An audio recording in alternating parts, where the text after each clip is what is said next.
नमस्कार। Exam happy by Jharkhand channel में आपका स्वागत है। तो दोस्तों जुड़ चुका हूं मैं यहां पर आप सभी सहायक अध्यापकों के आकलन परीक्षा की तैयारी को लेकर के। तो हम आपको बताते चले आपकी यहाँ परीक्षा जो है वो 30 जुलाई को होने वाली है। तो इसके लिए यदि आपने अभी तैयारी शुरू नहीं की है तो आपके लिए यहाँ पर सबसे बेस्ट ऑप्शन दिया जा रहा है।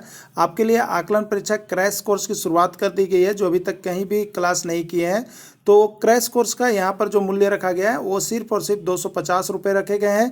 लेकिन यदि आप कंप्लीट तैयारी करना चाहते हैं तो उसके लिए यहाँ पर जो है आपको 400 रुपये रखे गए हैं। सारे नोट्स JCRT टेक्स्ट बुक पाठ्यक्रम पर आधारित सारा नोट्स हाथ से लिखा हुआ बनाया गया है, जो कि स्पेशल आपके जैक मॉडल पर आधारित है और चैप्टर वाइज नोट्स यहाँ पर दिया गया है। तो यदि आप अभी तक इस नोट्स को लेकर के नहीं पढ़े हैं तो आप परीक्षा में जाने से पहले एक बार यह नोट्स को अवश्य पढ़ लेंगे, क्योंकि यह जैक मॉडल पाठ्यक्रम पर आधारित है और आपके टेक्स्ट बुक पर आधारित है। तो आपका जो यहाँ पर आकलन परीक्षा होना है वो आपके टेक्स्ट बुक पर ही आधारित होने जा रही है और यहाँ पर कम प्रश्न में बहुत ज़्यादा प्रश्न आपके भिड़ने की संभावना होगी। इसलिए आप यदि किसी भी बाजारू किताब की आप यहाँ पर पढ़ाई कर रहे हैं तो फिर ऐसा ना हो कि जेटेट के जैसा एक बार आपको पछतावा हो जाए कि 2 नंबर और 4 नंबर के खातिर फेल किए हो। तो यदि आप पछतावा नहीं चाहते हैं तो आप एक बार यहाँ से सारे नोट्स वीडियो PDF जरूर परचेज कर लेंगे। यदि नोट्स आप लेना चाहते हैं तो प्रत्येक सब्जेक्ट का नोट्स आपको 30 रुपये करके मिल जाते हैं। और यदि आप क्लासेज ज्वाइन करना चाहते हैं क्रैश कोर्स जो अभी 30 दिनों की होगी तो उसके लिए आप 250 रुपये दे करके जुड़ सकते हैं। और नोट्स के साथ साथ कोर्स भी चाहिए तो पूरे कंप्लीट कोर्स 400 रुपये में दिया जा रहा है, जो कि आपके लिए रामबाण सिद्ध होगा। और आप यहाँ से अगर सारे नोट्स PDF और टेस्ट सीरीज को बना लेते हैं तो आपकी सफलता 101% निश्चित है। तो आप अभी कभी हमारे मोबाइल नंबर यहाँ पर देख रहे हैं, इस मोबाइल नंबर पर अवश्य फ़ोन कर लेंगे और जुड़ जाएंगे और सारे नोट्स और PDF ले लेंगे, क्योंकि क्लासेस शुरू हो गई है और यह सफलता सीरीज शुरू किया गया है। तो इस सफलता सीरीज में आप सभी का स्वागत है। चलिए चलते हैं प्रश्न की ओर। गुणे 82 गुणे 83 गुणे 84 का इकाई अंक क्या होगा आपको बताना है। क्या कीजिएगा आप, अब क्या कीजिएगा 81 गुणे 82 करके देखिएगा, फिर जो आएगा 83 करके देखिएगा, फिर जो कीजिएगा 84 करके देखिएगा। जी नहीं, ऐसे नहीं बनेगा। ऐसे बनाइएगा तो दिन रात पार हो जाएंगे आपके। ठीक है, करना क्या है सोच समझिएगा, अच्छी तरह से इसको समझ लीजिएगा। बहुत ही आसान होते हैं, चाहे कितनी से बड़ी संख्या भी आपको दे दिया जाए तो आप बहुत शॉर्ट तरीके से इसको बना सकते हैं। तो करना क्या है हमें बताइएगा। तो देखिए इसका इकाई अंक 81 में इकाई अंक क्या है 1 है, 82 में इकाई अंक क्या है 2 है, 83 में इकाई अंक क्या है 3 है और 84 में इकाई अंक क्या है 4 है। बस इसी को गुना करना है ना। तो देखिए 1 2 2 2 3 6 और 6 चौके कितना हो गया बताइएगा। तो 6 चौके हो गया 24। ठीक है, अब 24 में जो इकाई अंक है वही आपका आंसर होगा। तो 24 में इकाई अंक कितना होता है 4 होता है, तो 4 आपका आंसर होगा। ये देखिए 4 जो है इसमें दिया हुआ है। ठीक है, तो इसको इकाई, इसको दहाई, सैकड़ा, हजार हम लोग पढ़ते हैं ना, तो वो इकाई अंक यहाँ पर बताना था। तो इस तरह का प्रश्न आता तो ऐसे बनाता। अगर इस मैथ की आपकी लाइव क्लास चाहिए तो आप हमारे कमेंट बॉक्स में जाकर लाइव क्लास के लिए कहिए। मैं आपको बहुत ही शॉर्ट तरीके से मैथ को इतना अच्छा तरह से कवर अप करवा दूंगा कि 25 में 25 आपके फिक्स हो जाएंगे। चलिए अगला प्रश्न देखिएगा आया हुआ है। चलिए सेकेंड प्रश्न है 4000 का 45% कितना होगा। चलिए 4000 का 45% कितना होगा आप भी बनाएंगे। तो 4000 गुने क्या होता है 45%, मतलब 45/100 हो गए। आप यहाँ पर क्या करेंगे 2 जीरो से 2 जीरो काट देंगे और क्या करेंगे तो 45 को 4 से गुना कर लीजिएगा। तो 5 चौके 20 हो गया, 4 चौके 16 2 18 हो गया। ठीक है, और 1 जीरो यहाँ पर था तो 1 जीरो इसके साथ जोड़ देंगे, यानी इसका सही आंसर क्या होगा 1800 होगा। ठीक है, तो 1800 आपके किस में मिलते हैं ए में मिलते हैं, ए इसका सही आंसर होगा। चलिए नेक्स्ट प्रश्न देखिएगा आप यहाँ पर। अगला प्रश्न आया है 7/9 4/9 5/9 का LCM क्या होगा। तो देखिए LCM तो आप निकालते ही है ना। ये कौन सा LCM हो गया, ये भिन्न का LCM हो गया। ठीक है, ये कौन सा LCM हो गया भिन्न का LCM होगा। तो याद रखिएगा भिन्न का LCM कैसे हम लोग निकालते हैं। तो भिन्न का LCM बराबर क्या होता है। तो देखिए ऊपर वाले को क्या कहते हैं अंश, नीचे वाले को क्या कहते हैं हर। तो अगर LCM है तो अंश का LCM निकाल लीजिएगा, अंश का क्या निकालिएगा LCM। ठीक है, बट्टा हर का क्या निकालिएगा तो हर का निकालिएगा HCF। ठीक है, यही होता है इसके फार्मूले। तो चलिए अब आप क्या करेंगे तो यहाँ पर अंश का LCM, अंश का क्या करेंगे LCM, यानी 7 4 और क्या बच गया आपके 5, इसके एलसीएम निकाल लीजिए ना। तो इसमें कोई संख्या ऐसी है जो संख्या जो कटेगी नहीं कटेगी। क्या कीजिएगा, सभी को गुना कीजिएगा, 7 से 4 में गुना कीजिएगा 28, ठीक है, और 28 पच्चे कर लीजिएगा, क्या होगा आपका देखिएगा, तो 28 पच्चे कर लीजिएगा तो आपका हो गया 8 पच्चे 40, 2 पच्चे 140, ठीक है, 140 हो गए आपके एलसीएम। एचसीएफ क्या होगा बताइए, तो देखिए एचसीएफ आपका किसका निकालना है, 9 9 9 का एचसीएफ निकाला। देखिए सभी समान अंक है तो इसका एचसीएफ भी कितना हो जाएगा, 9 हो जाएगा। यानी इसका जो है एलसीएम कितना होगा, जो प्रश्न दिया था एलसीएम बराबर हमने क्या बताया था, अंश का एलसीएम आपको निकालना था, ठीक है, अंश का एलसीएम और बट्टा क्या करना था, हर का एचसीएफ करना था, यही करना था ना। तो अंश का एलसीएम हुआ कितना, तो अंश का एलसीएम आपका आ गया था, अभी आपने देखा था 140 और हर का एचसीएफ आया था 9, यानी 140/9 इसके आंसर होंगे और यह किस में है, आपके ए में है, ठीक है, तो ए इसका सही ऑप्शन होगा। चलिए नेक्स्ट देखिए 0.3434 डॉट डॉट डॉट का मान क्या होगा भिन्न में। देखिए ऐसे प्रश्न को किस तरह से बनाते हैं, रेकरिंग का प्रश्न है ये। तो देखिए 0.343434 है, ठीक है, तो 0 जो संख्या है बार बार यहाँ पर आ रही है उसके लिए हम लोग क्या करते हैं, रेकरिंग बैठाते हैं, रेकरिंग, ठीक है। अब इसको कैसे भिन्न में लाएंगे, भिन्न में हमें बताना है। तो भिन्न में क्या हो जाता है, देखिए जितने ऊपर अंक के ऊपर रेकरिंग है, ठीक है, उस अंक को उतार लीजिएगा और बट्टा में जब रेकरिंग हटेगा ना तो बट्टा में क्या कीजिएगा, जितने अंक के ऊपर रेकरिंग है उतना ही 9 नीचे उतारिएगा आप। तो कितने अंक के ऊपर रेकरिंग है, तो 1 और 1 2 अंक के ऊपर रेकरिंग है, तो 2 को 9 नीचे उतरेगा, यानी आंसर क्या होगा, तो आपने अभी आंसर देख लिया है, आंसर आपका क्या आया, 34/99 आया, यही आपके आंसर होंगे और यह आपका किस में है, ए में है, ठीक है। विस्तृत और डीपली पढ़ने के लिए आप हमारे लाइव क्लास को अवश्य ज्वाइन कीजिएगा, जिसमें अब आपको यहाँ पर सारे मैथ के यहाँ पर जो भी प्रश्न होंगे उसको मैं शॉर्ट वाइज, ट्रिकली और डीपली दोनों ही बताऊंगा, ठीक है।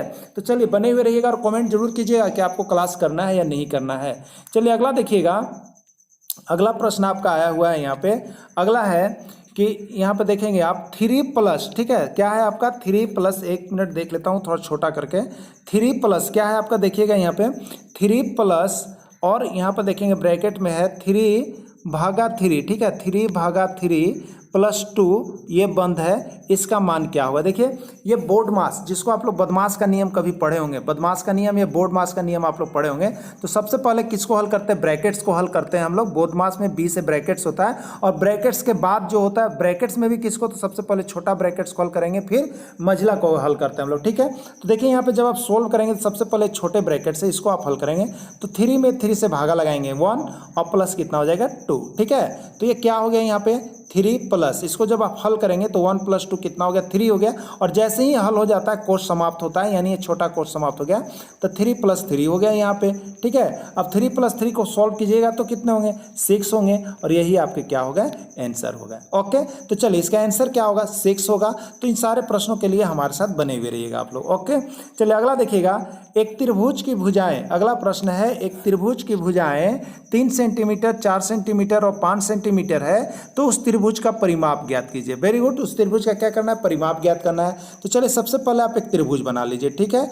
इस त्रिभुज की भुजाएं कितनी है, मान लीजिए एक भुजा जो है ये 3 सेंटीमीटर है, एक भुजा जो है ये 4 सेंटीमीटर है और एक भुजा ये जो है वो 5 सेंटीमीटर है, ठीक है ना। अब उस त्रिभुज का क्या निकालना है आपको, परिमाप, ठीक है। परिमाप मतलब क्या होता है, सभी भुजाओं का योग। चाहे आप इस तरह का फिगर बना लीजिए, 10 को भी भुजा हो और उसका परिमाप बोल रहा है, तो सभी भुजाओं को आप क्या कीजिएगा, जोड़ दीजिएगा। तो जोड़ लीजिए ना, 3 और 4 को जोड़िएगा तो 7, 7 और 5 को जोड़िएगा तो 12, यही हुआ ना। तो परिमाप मतलब क्या होता है, सभी भुजाओं का योग, यानी 3 सेंटीमीटर प्लस 4 सेंटीमीटर और प्लस हो जाएगा 5 सेंटीमीटर, जोड़ने पर कितने होंगे 12 सेंटीमीटर, यही आपके होंगे आंसर। तो देखिए यहाँ पर 12 सेंटीमीटर आया हुआ है और इसका सही आंसर सी होगा। चलिए अगला देखिएगा आप, यहाँ पर एक वर्ग की भुजा 4 सेंटीमीटर है, एक वर्ग की भुजा 4 सेंटीमीटर है, उस वर्ग का परिमाप ज्ञात कीजिए। चलिए बहुत ही इजी प्रश्न है। देखिए एक वर्ग जिसकी सभी भुजाएं आपस में क्या होती है, बराबर होती है, इसकी भुजा कितनी है 4 सेंटीमीटर, तो ये भी 4 है, ये भी 4 है, यानी ऑल साइड्स होगा 4 सेंटीमीटर, ठीक है। तो एक वर्ग की भुजा 4 सेंटीमीटर, उस वर्ग का परिमाप क्या होगा। अब देखिए परिमाप का आपको फॉर्मूला नहीं याद है, कोई बात नहीं है। तो परिमाप मतलब हमने क्या बताया था, सभी भुजाओं का योग होता है। तो 4 4 8 4 4 12 और 4 16, 16 सेंटीमीटर आप लिख सकते हैं। या नहीं तो आप जानना चाहते हैं तो वर्ग का परिमाप बराबर होता कितना है, आप लोग जरूर फार्मूला को याद कीजिए। वर्ग का परिमाप बराबर होता है 4 गुने भुजा, ठीक है, या इसी को लिखते हैं 4a।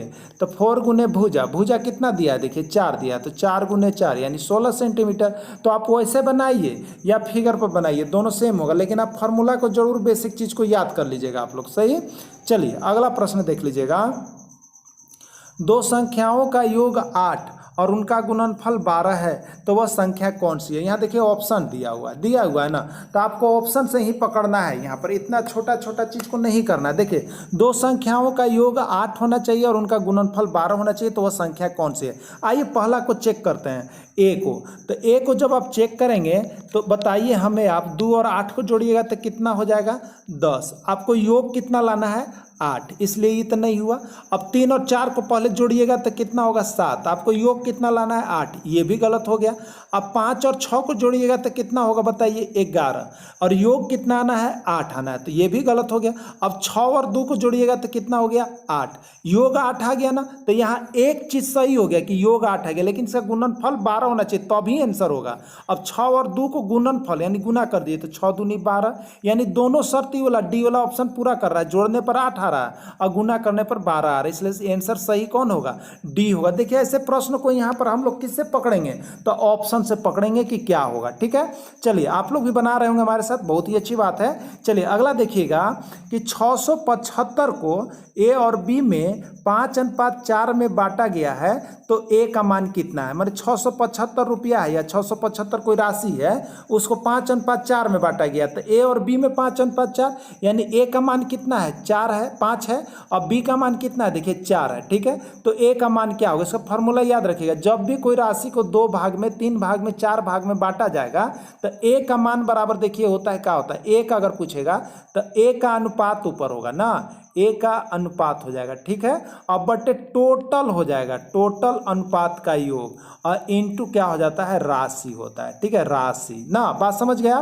तो ए का अनुपात यहाँ कितना है हमें बताइए, ए का कितना है 5 है ना, तो 5 हो गया, बटे टोटल योग यानी 5 और 4 9, 9 हो गया ना, तो 9 कर लिए, और 675 है ना, तो कुल राशि तो 675 कर लीजिएगा, ठीक है।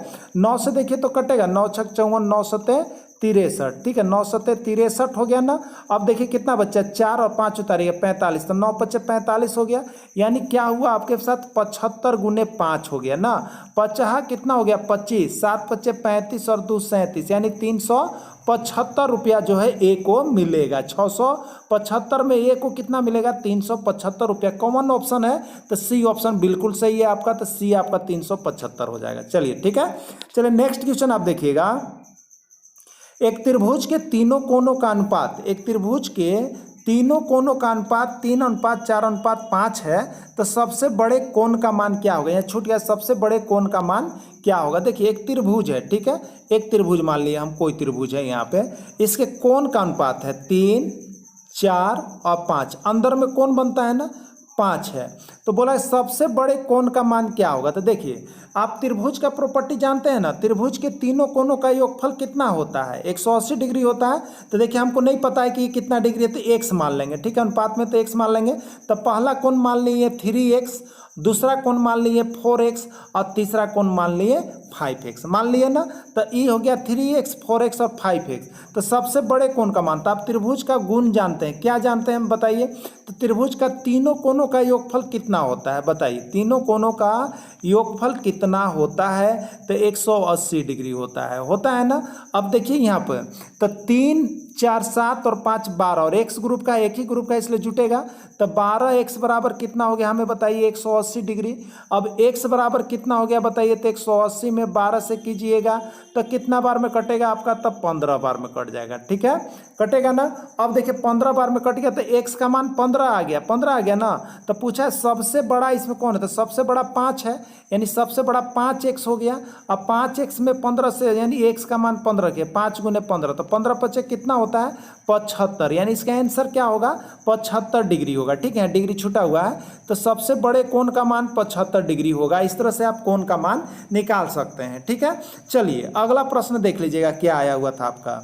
अगला है संख्या 52, 74, 35 में 7 तथा 3 के स्थानीय मान का अंतर क्या होगा। ठीक है, तो देखिए यहाँ पर थोड़ा सा हम लोग समझ लेते हैं। 3, 2, 4, 5 है, इसमें 5 का स्थानीय मान 5, 4 का स्थानीय मान 4 और आगे एक अंक है तो 0, ये दहाई पर इसलिए 40, 2 का मतलब 2 और इक्यावन पर इकाई दहाई सैकड़ा, सैकड़ा मैंने 100, 200 और 3 के मतलब का 3 लिखेंगे और आगे कै गो अंक देख लीजिए 1, 2, 3, तो 3 लिख के और जय गो अंक है उतना 0। शॉर्ट में ऐसे हम लोग जानते हैं और विशेष स्थान दे के आप निकाल सकते हैं। ठीक है, अब देखिए जब आप स्थानीय मान समझ गए तो आपके पास है 5, 2, 7, 4, 3, 5, ये ना है मैं 7 और 3, तो 7 के स्थानीय मान का होगा बताइए, 7 और कर आगे कै गो अंक 1, 2, 3, तो 3 गो 0, ये हो गया। अब 3 का स्थानीय मान कितना होगा बताइए, 3 का स्थानीय मान 3 और आगे कै गो अंक 1 गो 30, यही ना। तो आप उनके अंतर मैंने क्या हो गया घटाओ, तो 7000 में से 30 को आप घटा दीजिए। ठीक है, तो 7000 में से 30 को आप जब घटाइएगा तो देखिए क्या आता है, तो 7000 में से 30 को आप माइनस कर लीजिएगा, क्या हो गया 0, 10 में से 3 गया कितना बचा 7, 9 और यहाँ 6 यानी 69, 70, कितना बच गया 69, 70, किस में है ए में है, तो बिल्कुल सही आंसर आपका ए हो जाएगा। ठीक है, चलिए अगला प्रश्न देख लीजिएगा। अगला प्रश्न, एक घड़ी जो है 500 रुपये में खरीदा गया को क्या कहते हैं आप लोग जानते होंगे, क्रय मूल्य कितना हो गया बताइए 500 रुपया। ठीक है, और 600 रुपये में बेच दिया गया मतलब विक्रय मूल्य, तो विक्रय मूल्य कितना हो गया बताइए 600 रुपया। ठीक है, आप खरीद रहे हैं 500 में और बेच रहे हैं 600 में, तो क्या हो गया बताइए लाभ हो गया ना। तो लाभ कितना हो गया, तो लाभ बड़का में से छोटका घटा दीजिए, तो 600 में से 500 तो हो गया 100 रुपया लाभ। ठीक है, अब बताना क्या है आपको, लाभ प्रतिशत क्या होगा, तो फॉर्मूला याद रखिएगा क्या होता है, लाभ प्रतिशत बराबर क्या होता है याद रखिएगा, लाभ प्रतिशत बराबर लाभ बटा क्रय मूल्य ना, लाभ बटा क्रय मूल्य इंटू का होता है 100 होता है ना। तब देखिए लाभ आपको कितना आया है 100 रुपया आया है ना, और लाभ बटा क्रय मूल्य, तो क्रय मूल्य कितना है 500 है ना, तो 500 और इंटू का होता है 100 होता है ना। तो 100 से ही 500 कितना बार में 5 बार में कटाना, और 5 से ही 100 कितना बार में 20 बार में कटाना, यानी आंसर आपका क्या हो गया 20%। 20% किस में है सी में है, तो चलिए सी आंसर इसका बिल्कुल सही आंसर। अगर आप लोगों ने सी किया तो चलिए बहुत ही अच्छी बात है। अगला देखिएगा, एक वर्ग का क्षेत्रफल 324 वर्ग सेंटीमीटर है, उसकी भुजा का मान बता दीजिए। ठीक है, उसकी भुजा का मान बताइए, उसकी भुजा का मान ज्ञात करें आपसे पूछा है। ठीक, देखिए यहाँ पर होता क्या है फॉर्मूला, तो वर्ग का क्षेत्रफल बराबर क्या होता है बताइए, भुजा का स्क्वायर होता है ना, भुजा का स्क्वायर। ठीक है, अब देखिए वर्ग का क्षेत्रफल आपको दिया हुआ है ना, वर्ग का क्षेत्रफल के यहाँ सूत्र लिख लीजिए भुजा स्क्वायर, और वर्ग के क्षेत्रफल कितना दिया हुआ है 324 लिख लिए ना। अब देखिए ए बराबर क्या होगा, तो ए बराबर जब रूट हटाते हैं तो बाएं से दाएं जब जाता है तो जो अंक रहता है उस पर रूट बैठता है, तो 324 हो गया, अंडर रूट 324 हो गया। ठीक है, तो ए बराबर आपका कितना आ गया, ए बराबर आ गया अंडर रूट 324। तो 324 का वर्गमूल आप निकाल लीजिएगा न, तो वर्ग याद रखिए 324 किसका होता है, तो 18 का स्क्वायर 324 होता है, 324 का जब आप वर्गमूल निकालिएगा तो 18 होगा, यानी इसका सही आंसर क्या हो जाएगा, तो 18 सेंटीमीटर हो जाएगा। ठीक है, 18 सेंटीमीटर किस में है ए में है, तो ए इसका आंसर बिल्कुल राइट होगा। चलिए अगला देखिएगा, यहाँ पर प्रथम 3 क्रमागत संख्या का औसत 51 है, तो छोटी संख्या क्या है। ठीक है, देखिए प्रथम 3 क्रमागत संख्या, प्रथम 3 क्रम से मतलब अगर 1 लिखे हैं तो फिर 2 और 3 होगा, अगर 4 लिखे हैं तो 5, 6 होगा। ठीक है, आप लोग औसत निकालने जानते होंगे ना। देखिए औसत माने क्या होता है, जैसे अगर हमने लिखा है यहाँ पे 20, 25, 30, ठीक है, तो इसमें औसत जो होता है वो कौन होता है, बीच वाला। अगर किसी का औसत निकाला हुआ है बीच वाला निकाला हुआ है। ठीक है, तो बीच वाला औसत होता है हमेशा, बीच वाला औसत। तो देखिए यहाँ प्रकार प्रथम 3 क्रमागत संख्या का औसत 51 है। ठीक है, यानी कहने का मतलब प्रथम 3 क्रमागत संख्या का औसत 51 है। तो क्रमागत औसत मतलब औसत वाला अंक कहाँ रहेगा, बीच में। ठीक है, तो अब क्रमागत इसके पहले कौन अंक आएगा, इसके बाद कौन अंक आएगा, आप जान जाइए। तो इसके पहले आएगा 50, क्योंकि क्रमागत है, मेरे क्रम से एक लगातार होना चाहिए। अब 51 है तो इसके बाद यहाँ होना चाहिए 52। ठीक है, अब देखिए यहाँ पर 3 को संख्या हो गया ना, 1, 2, 3। अभी बीच वाला क्या होता है, औसत दिया था 51, तो क्रम से लगातार, तो इसके पहले 50 और इसके बाद में 52। ठीक है, तो एक लाइन से चलना चाहिए, समझ गए। अब इसमें पूछा कि सबसे छोटी संख्या कौन है, तो छोटी संख्या कौन होगा बताइए, 50 होगा ना, तो इसका आंसर होगा 50। ठीक है, इसका आंसर क्या हो जाएगा, 50 हो जाएगा। चलिए अगला देखिएगा, एक समकोण त्रिभुज का आधार 4 सेंटीमीटर और लंब 3 सेंटीमीटर है, तो कर्ण का मान ज्ञात कीजिए। ठीक है, देखिए एक समकोण त्रिभुज है, एक समकोण त्रिभुज, ठीक है, यहाँ पर 90 डिग्री होता है ना। एक समकोण त्रिभुज का आधार देखिए दिया हुआ 4 सेंटीमीटर, ठीक है, और लंब ये दिया हुआ देखिए 3 सेंटीमीटर, और इसको हम लोग क्या कर लेते हैं, कर्ण कहते हैं। इन नहीं दिया हुआ है, इसका मान आपको निकालना है। ठीक है, तो आप पाइथागोरस प्रमेय पढ़े होंगे ना, क्या होता है आप लोग सब कोई जानते हैं। कर्ण जब निकालना होता है, कर्ण बराबर क्या होता है, अंडर रूट लंब का स्क्वायर और प्लस का होता है आधार का स्क्वायर होता है ना। अब देखिए लंब कितना है आपका 4 है ना, तो 4 का स्क्वायर, आधार कितना है 3 है ना, 3 का स्क्वायर हो गया। ठीक है, अब देखिए 4 का स्क्वायर होता कितना है हमें बताइएगा, तो 4 का स्क्वायर होता है यहाँ पे 16 और 3 का स्क्वायर होता है 9, यानी अंडर रूट कितना हो गया, 16 और 9 को जोड़िएगा तो 25 हो गया, और 25 का वर्गमूल कितना होता है, 5 होता है, तो यही 5 सेंटीमीटर जो है इसका आंसर हो जाएगा। यानी कर्ण कितना हो जाएगा, तो 5 सेंटीमीटर हो जाएगा यही। ठीक है, तो इसका आंसर कौन हो गया, फर्स्ट हो जाएगा। ठीक है, चलिए अगला देखिए, मैथ की क्लास करना होगा ना, तो आप हमारे जब आप क्वेश्चन बना रहे तो जरूर यहाँ पर जो है एक बार कमेंट कीजिएगा सर मैथ का क्लास लीजिए आप। ठीक है, तो मैथ की क्लास आपकी चलने लगेगी।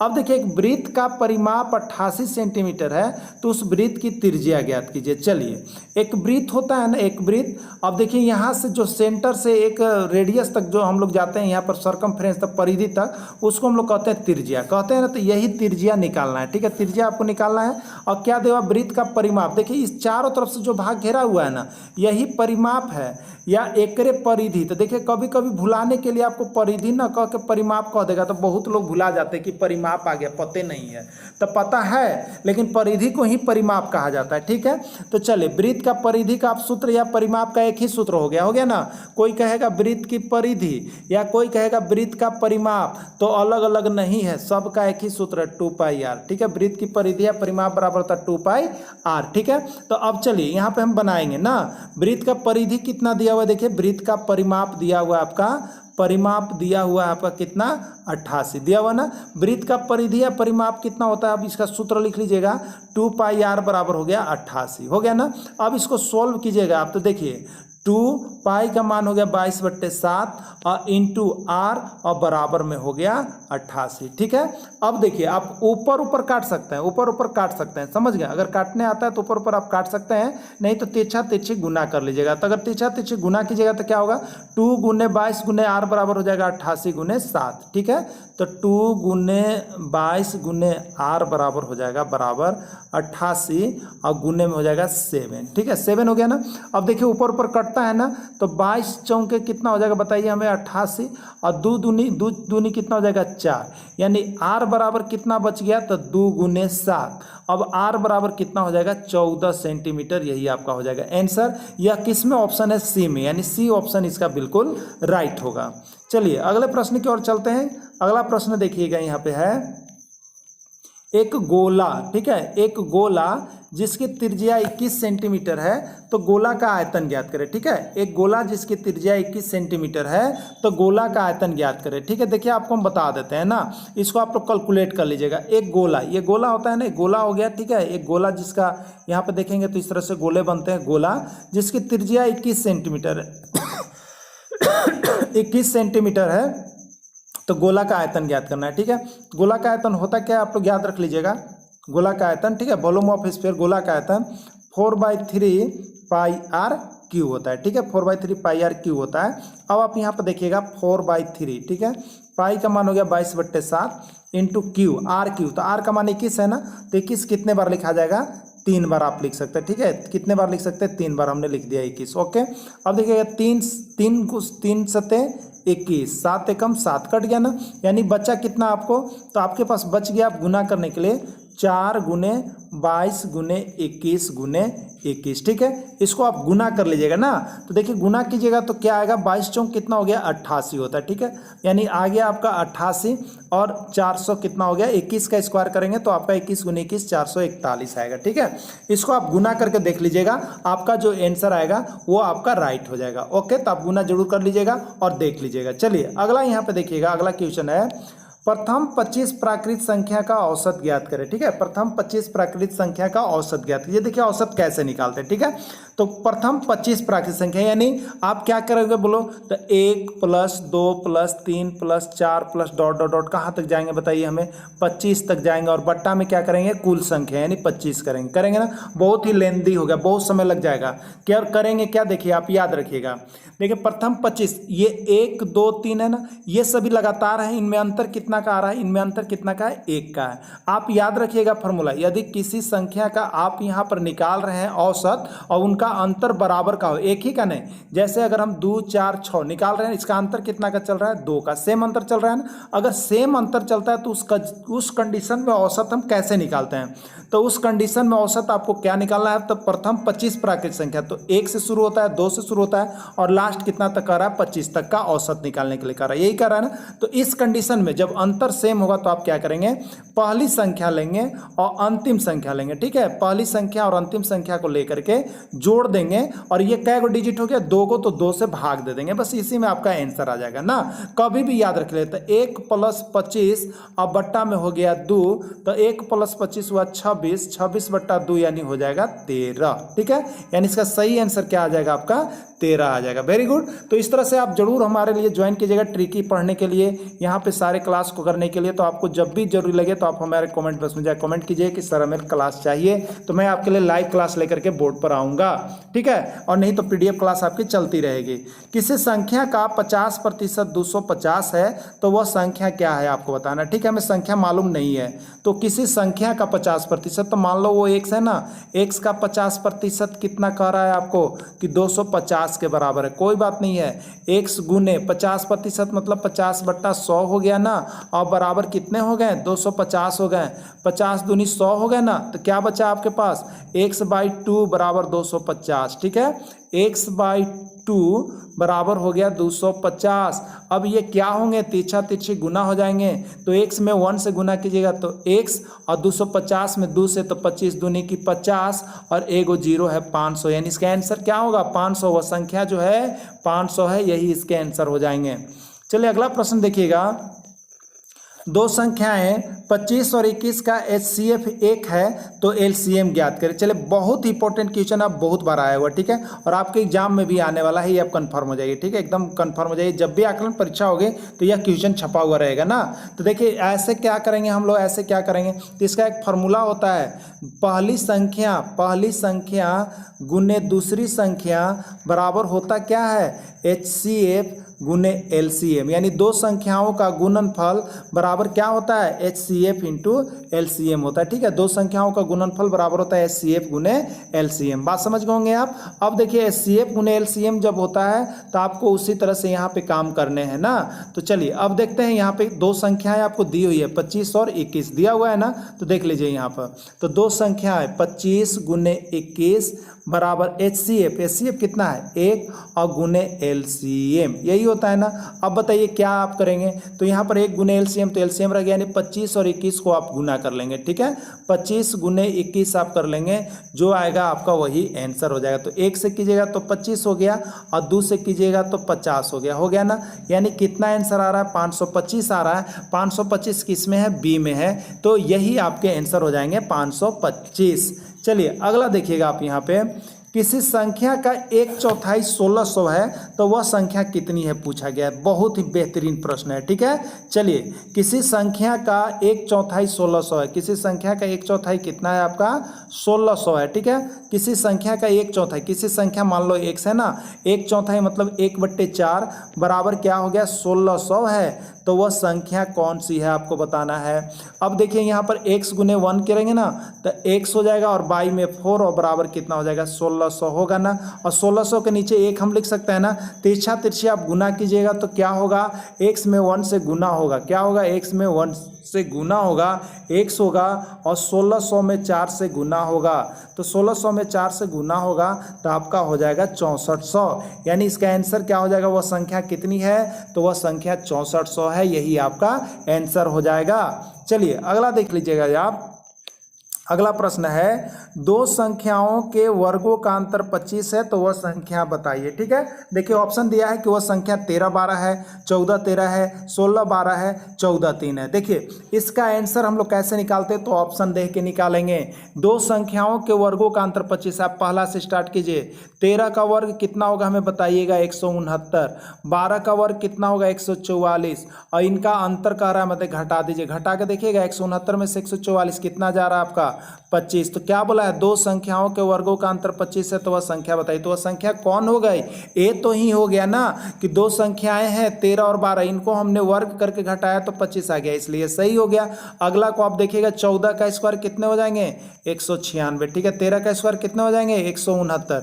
196 से 169 घटाइए, 25 नहीं आएगा। ठीक है, अब अगला को आप चेक कीजिएगा, 16 का स्क्वायर कितना हो जाएगा, 256। ठीक है, और 12 का स्क्वायर कितना होगा, 144। आप घटा के देख लो, नहीं आएंगे। ठीक है, अब ये तो छोटे से हो गए, ये तो होंगे ही नहीं होंगे। तो इस तरह से हम लोग क्या करते हैं, मैथ के प्रश्नों को बहुत ही अच्छी तरह से सिस्टम से पकड़ते हैं। आकलन परीक्षा में यदि 101% आप सफलता प्राप्त करना चाहते हैं, तो यहाँ से सारे नोट्स और PDF अभी प्राप्त करें और क्लासेस में जुड़ जाएं।